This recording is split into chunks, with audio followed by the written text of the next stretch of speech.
일본의 무역 보복에 대해서 잘못됐다고 얘기하는 입장은 같지만 이 정치권에서 여야 또 이제 또 야당 입장에서는 정부에 대해서 일본 못지않게 서로 잘못한 부분이 있다라고 공격하는 그런 걸 보셨는데 이런 여야 정치권 간의 공방이 이런 일본과의 외교적 국면에서 또 악용될 가능성이 있지 않을까 하는 그런 우려도 일반 국민들은 하고 있거든요. 그 점에 대해서는 어떻게 생각하십니까?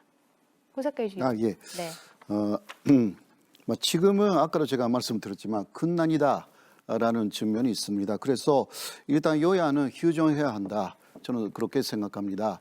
일단 일본 측으로 향해 가지고 일본의 경제 보복이 이제 초래될 때까지는 힘을 합해야 된다. 그 이후에 싸워도 되는 문제들이 상당히 많이 있고요. 그리고 외교전을 마지막에 커브한 게 외교 교섭을 마지막에 커브한 게 일본이라는 것은 사실입니다.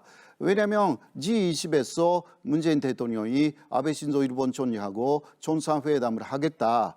그렇게 몇 번이나 일본 쪽에 아피를 했습니다. 그러나 그것을 끝내 거절하여서 그리고 G20이니까 한국만 빼놓고 나머지 18개 나라에 정상하고 정상회담을 가진 게 당시 아베 신조 일본 총리입니다.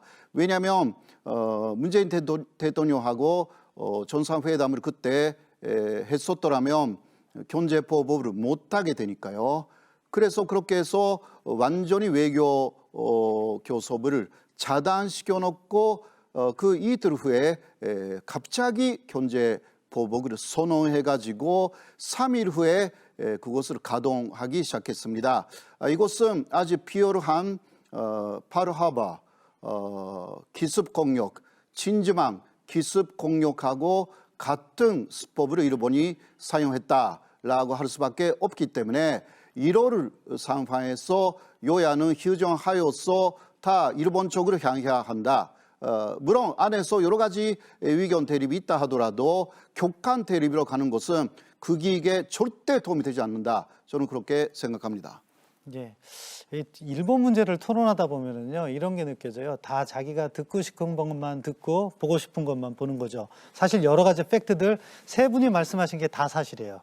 이제 상황은 이제 작년에 있는 판결이 있고 그 판결 이후에 전개되는 상황을 보면은 올 1월부터 5월까지는 적어도 일본이 적극적으로 나온 건 사실이라고 봐야 됩니다. 왜냐하면은 6월 달에 우리 정부가 카드를 꺼냈을 때 우리 피해자들도 그 카드를 놀랬고 거부를 했다는 것은 사전에 조율이 안 됐다는 것을 방증하고 있는 거죠.